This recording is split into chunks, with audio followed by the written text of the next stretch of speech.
I'm leaning into the cushions of my worn couch, one hand wrapped around a steaming mug of coffee, the other flipping through an old vinyl record sleeve I picked up at a flea market last week. The early December breeze sneaks through the cracks of my apartment windows in the quiet hills of Asheville, North Carolina. Outside, the sky hangs low and heavy, threatening snow but withholding it. Then, my phone rings, shattering the stillness. The screen lights up. Dad. My stomach knots. I tap the speaker, not expecting much. "Jenna, you don't need to come down for Christmas this year," he says breezily, like he's talking about skipping dessert. I blink. "Excuse me?" "It's probably best if you just stay up there this time," he continues smoothly, as if reading off a script, "to keep the peace." "Let me guess, Brooklyn's overwhelmed again," I say, already knowing the answer. My sister, always the delicate one. The one whose mood decided the emotional weather of the entire household. "So, I'm uninvited because Brooklyn might be uncomfortable?" I ask, slowly, each word sharp as glass. He sighs, the kind of sigh that means, "Don't make this a thing.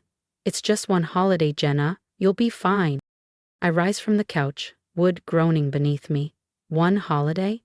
After I've sent over $9,000, 0 cents this year, just to keep your electric and propane bills paid? Silence. Unemployed. Yes. I'm afraid it's the only option I have for myself. I want to add a city feature to my portfolio, but it's so expensive.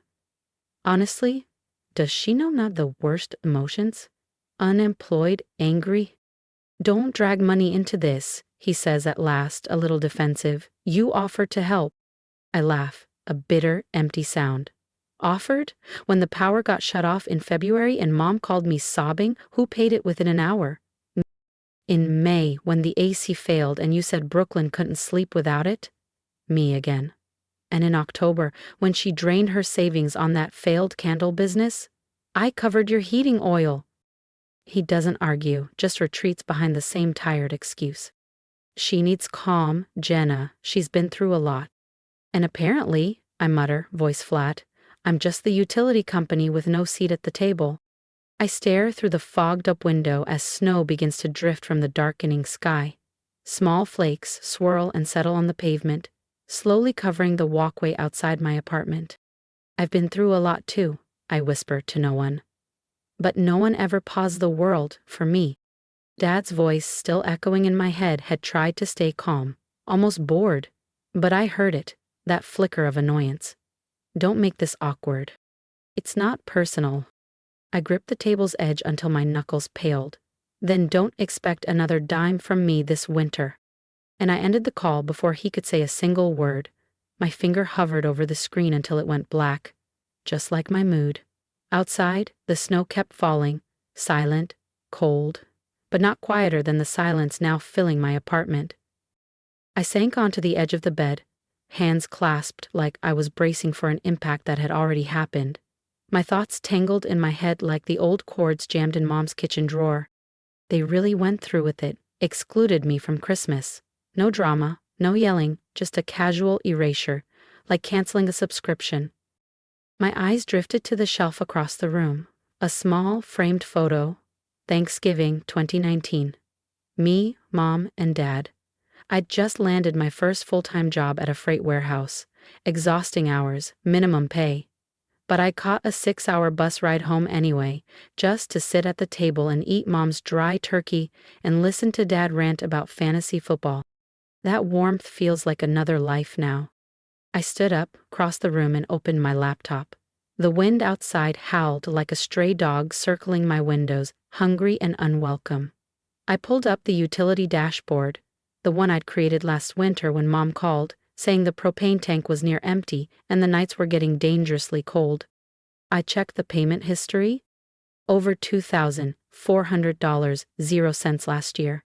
Nearly $4,800, 0 cents, this year. All paid without hesitation, not because they asked, but because I thought that's what family did. Because I thought love meant doing, not being included. Until now, until I became optional. I opened the spreadsheet where I'd quietly recorded every transfer. The last entry, $400.00 in early October. A proactive payment before temperatures dropped. I doubt they even noticed. Meanwhile, Brooklyn, her sister burned through $16,000.00 of their savings trying to launch a mindful candle business.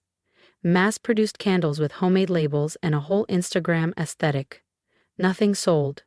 Boxes piled up in their garage. No one held her accountable. They said she's young. Everyone fails sometimes. I stayed quiet and paid the bills.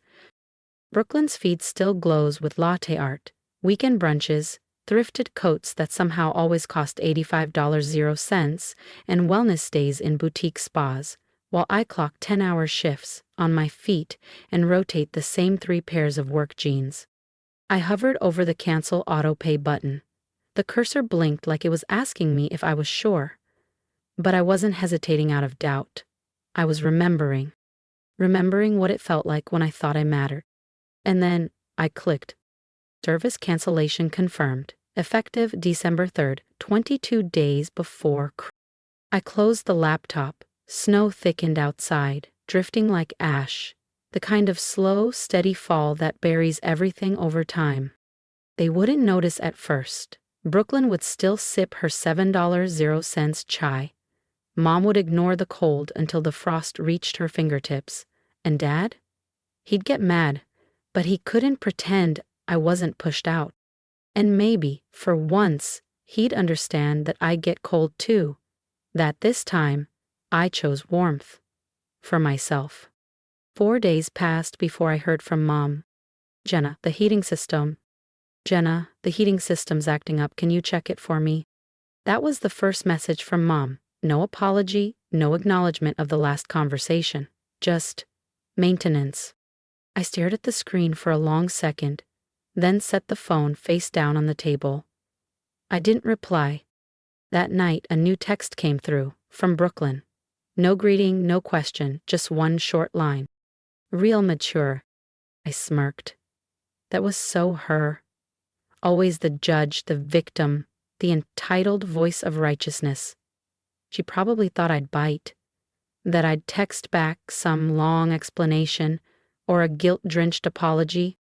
Instead, I switched my phone to silent and went to bed. On the 7th day, my dad called. I let it ring until it stopped. 3 minutes later, a voicemail popped up. Jenna, I don't know what's going on. The house is down to 58 degrees. If you know anything, call me. His voice was tight, hoarse, somewhere between frustration and concern. I didn't listen to the whole thing. I grabbed my coat, walked down to the local bookstore on Lexington Street, bought a mystery novel, and took it next door to the cafe, where the heater roared and the air smelled like spiced apple pie and cinnamon. I let myself exist. On day 10, I answered a call from an unknown number. Hi, is this Miss Jenna Wallace?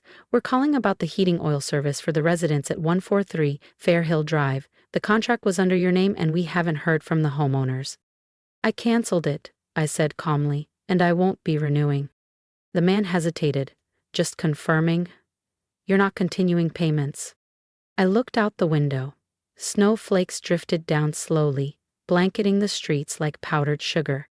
That's correct. By November 14th, the messages picked up speed. Mom, it's only 50 degrees. Your dad won't wear a coat and Brooklyn's coughing nonstop. Dad, this isn't about money anymore. This is family. Brooklyn, fine. Just pretend you were never part of this family. I didn't reply. I didn't delete them either. I saved them. A personal archive of where I used to pour every part of myself. And what I got back. On day 16, Asheville was hit with its first real snowstorm, the kind that halts everything, the kind the news calls historic. Warnings were issued, power outages, gusts topping 40 miles an hour. I made hot cocoa, wrapped myself in a blanket, and settled in by the window with my novel. The heater hummed steadily at my feet. I wondered if just a little, if they were huddled together in the dark living room, under blankets, trying to stay warm, if they thought of me, not as a walking wallet, but as someone who had held that household together for years, quietly, invisibly. But I didn't wait on that thought. I wasn't holding space for them anymore. On November 17th, another message came. Mom, it's 54 degrees in here. Your dad's coughing non-stop. Please, just help call someone. I placed the phone on the kitchen counter without answering. A pot of celery and potato soup simmered on the stove. The window fogged up with warmth. My little apartment felt full, safe, and mine. The temperature outside dropped to 25 degrees that afternoon. Wind scraped at the roofs like claws. But I was warm. For once. Truly warm. By the 19th, Dad called 12 times. I didn't answer once. Then came the message. Call me back. This isn't a joke. I chuckled to myself. To them, I was still supposed to be the fixer, the quiet one, the reliable daughter who handled things so no one else had to. They forgot. Even kindness has boundaries. That same day, Brooklyn posted a story, her sock-covered feet, with the caption, "Cold enough to feel like we live in a freezer." I didn't pity her. I didn't even feel smug. I just nodded.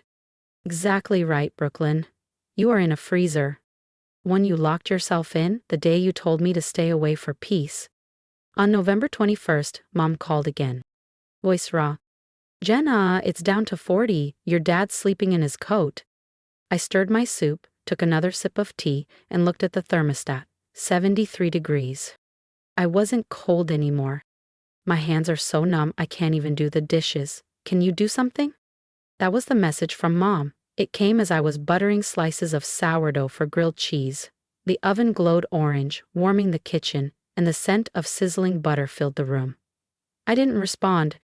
That evening, I ate alone in calm silence, the occasional buzz of notifications slicing through the quiet like tiny reminders of a world I had stepped away from. Each time my phone vibrated, I glanced at the screen, then turned back to my meal. I wasn't happy they were cold, but I wasn't sad either.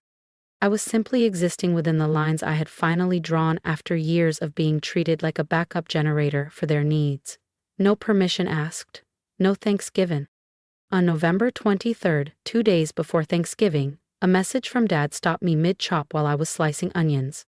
Jenna, if you still consider yourself part of this family, now's the time to prove it. I set the knife down and stared out the window.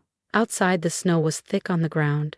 Somewhere in that frozen distance was the house where I'd learned to ride a bike, where I'd burned my first batch of cookies, where I had once felt part of something. But I didn't see myself there anymore. I poured more hot water into the teapot, letting the steam curl into the air. I thought of Brooklyn, who once told me I was too selfish for not funding her fashion zine project.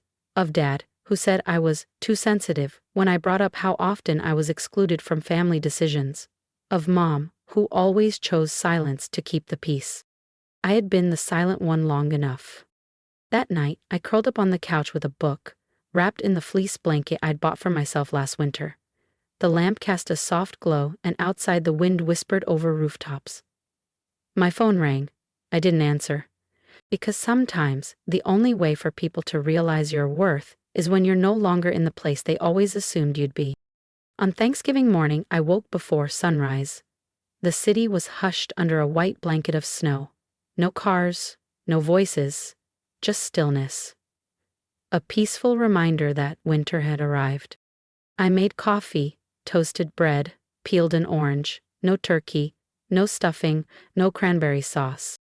Not because I couldn't, but because I didn't want the ghosts of old traditions sharing my space. At 10 a.m. I was stretched out on the couch, wrapped in warmth, sipping coffee and watching a documentary on Appalachian folk music. I felt content. I had created this space, this peace.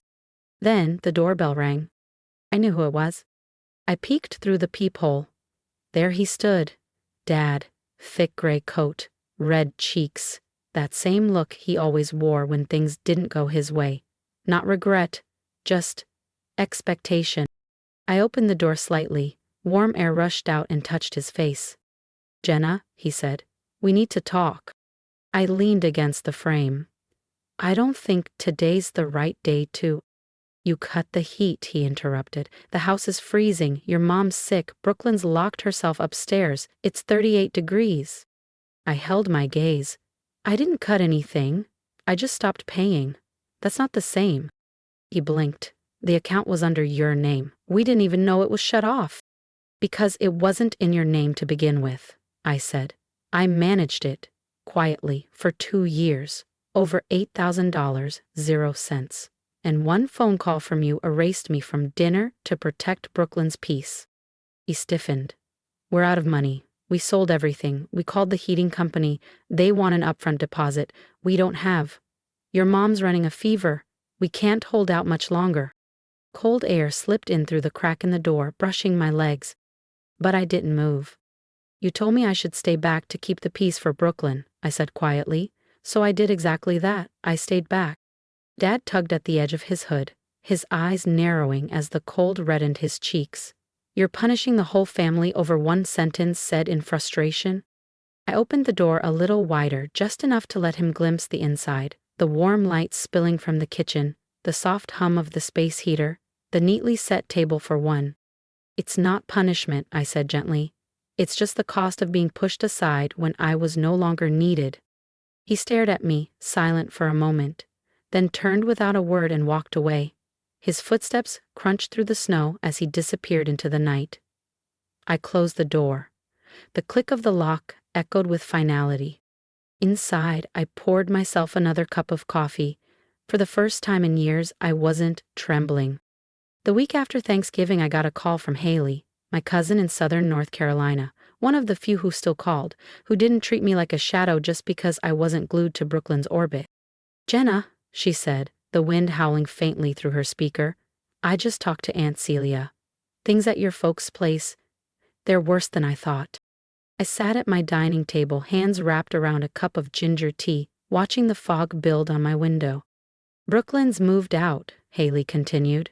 Her boyfriend dumped her. She stayed with a friend for a while, but now she's sleeping on someone's couch in Eden Prairie. I didn't react. I wasn't surprised. Brooklyn had always floated through life expecting gravity to bend around her.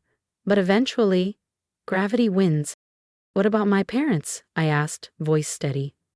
Your mom's staying in a weekly motel near I-26, she said softly.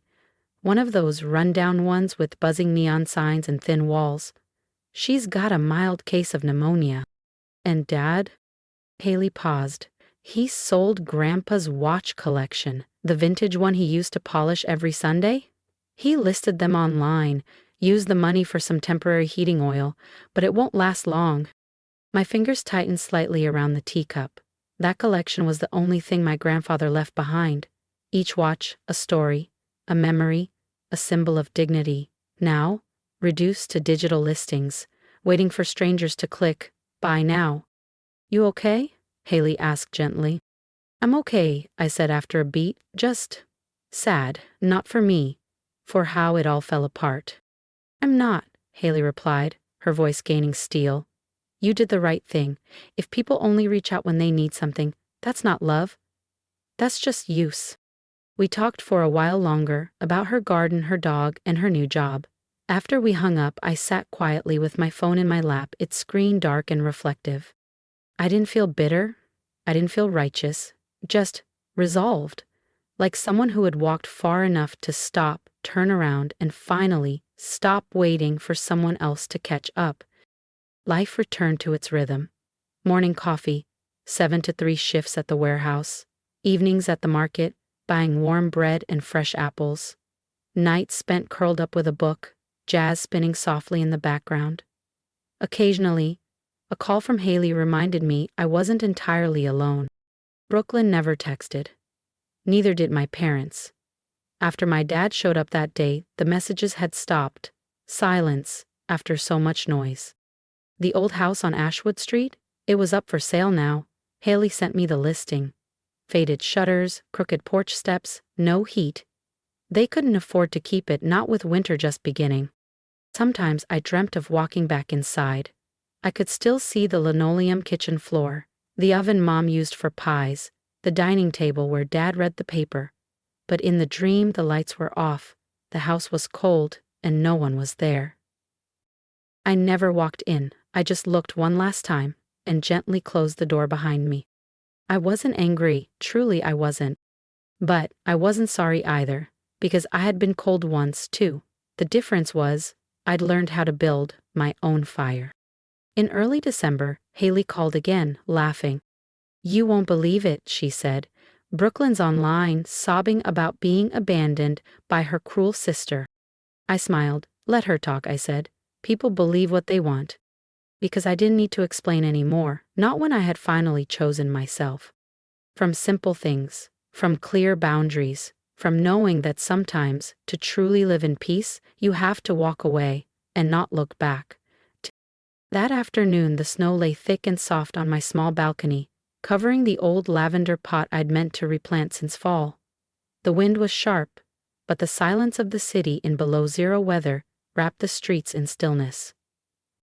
I was folding a freshly washed wool scarf when the doorbell rang. At first I thought it was a delivery, but then came a knock. Steady, not demanding, not urgent, just uncertain. I walked slowly to the door and looked through the peephole. She stood there bundled in a worn, oversized coat that nearly swallowed her. A faded scarf wrapped tight around her face. Snow clung to her shoulders, to the brim of her hat, to the seams of her sleeves. She looked small, older. I hesitated, then cracked the door just slightly, leaving a thin sliver of space between us. "Jenna," she said, her voice trembling. "I'm sorry for just showing up, but I didn't know how long I could wait." "Why are you here?" I asked, keeping my tone even. "In this weather?" "I took the bus," she said, coughing lightly. "Walked the rest of the way. Took me almost an hour, but I thought, maybe you'd listen this time." I said nothing, I just waited. "I've been thinking a lot," she began, "about what happened on Thanksgiving, about everything before that. I realized I was wrong, not just for that day, but for all the years I let you carry the weight alone." Her eyes dropped to the melting snow on my doorstep. "And I never thanked you. Not really. I just expected you to be there." I tilted my head. For the first time in a long while, she wasn't performing strength or pride. She wasn't defending anyone. She was just a woman trying to find her way back. "Brooklyn regrets it too," she added. "She said it should have never gone this far. That you don't owe us anything." I let out a dry laugh. Funny how people only start saying that after the support stops, after the bills go unpaid, after the silence sets in. She winced. "I'm not here to ask you to fix anything," she whispered. "I just want you to know. You matter. Whether you forgive me or not." I looked at her for a long moment. The apology came too late to stop the hurt, but maybe just in time to acknowledge it. "You chose Brooklyn," I said calmly. "When I needed support, I was told to stay back. When I paid the bills, she got the comfort. When I stopped, I was told I was punishing the family." I opened the door a little wider, not to let her in, but to let her feel the warmth inside. The light, the stillness, the quiet I had built alone. "I'm not angry anymore," I said softly, "but I'm not the same. I'm not holding this family together anymore. That role's retired." She nodded, tightening her grip on her bag. "I understand." We stood there in silence, just long enough for the cold to speak between us. Then she turned and walked away. When I closed the door, I didn't feel victorious, but I felt sure, solid, like the glow of a lamp left on for yourself, not for anyone else. I returned to the couch, resumed the jazz record I'd paused, and curled back under my blanket. By January, Asheville lay under a hush of soft snow. The city froze in silence, but I continued living in warmth. Wool socks, cinnamon tea, quiet mornings, and long, slow evenings. The apartment stayed cozy. The heater by the window never faltered. There were no more messages from Mom, no New Year greeting cards, no check-ins, and for the first time, I didn't miss them. Haley still called every week, the last thread tying me to the past. During our latest call, she sighed. "Jenna, you'll never believe this. Brooklyn posted in a community group, asking for temporary housing, said she lost her job and was trying to repair family fractures." I smiled faintly. "Let her ask," I said. "It's not mine to fix anymore." If this story spoke to something deep in you, about boundaries, self-worth, and finding peace, Don't forget to subscribe to the channel. There's more to come. And Jenna's journey isn't over yet. Same old deflecting.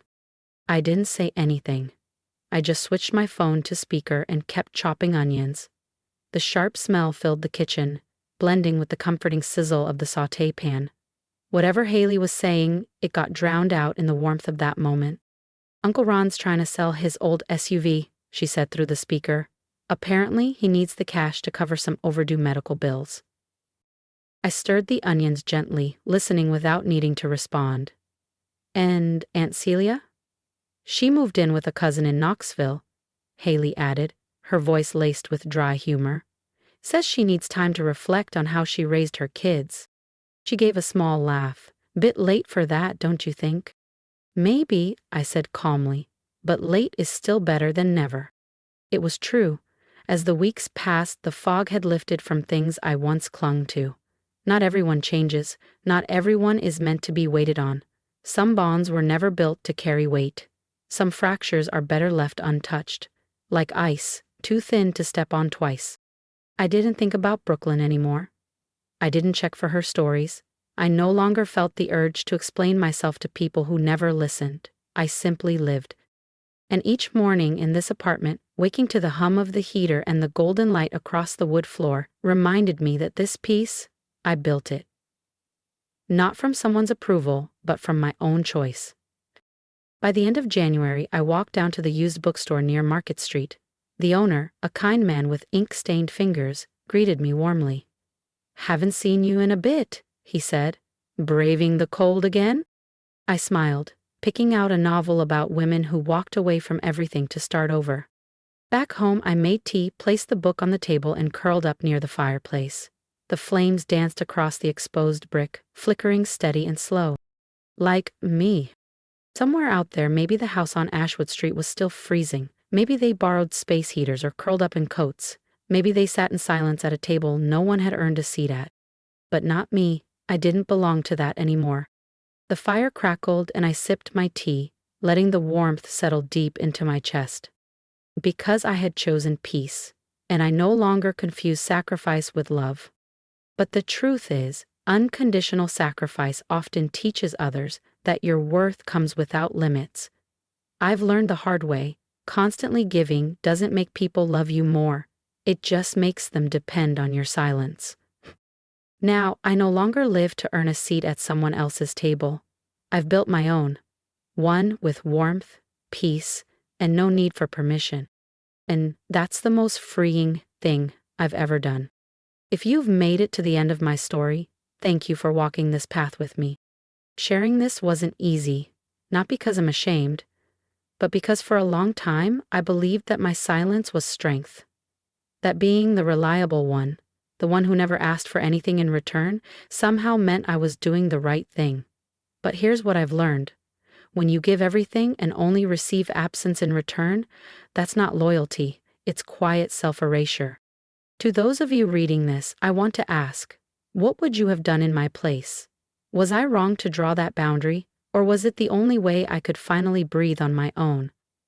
I'd truly love to hear your thoughts. Leave a comment, talk to me, like I'm someone you know, because in a way, maybe you already do.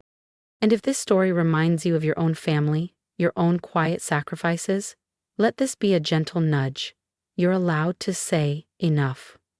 You're allowed to stop being the glue holding everyone together when no one ever asked how it felt to shatter under the pressure. You're allowed to choose peace, even if it means letting go of people who never really saw your worth. Support me by subscribing to this channel if you believe in stories like mine. Stories about standing tall after being overlooked. Stories about finding your value not through applause, but through inner peace. There are more stories coming about people who didn't walk away to hurt others, but to finally care for themselves. Because sometimes the bravest thing you can do is walk toward the life you truly deserve.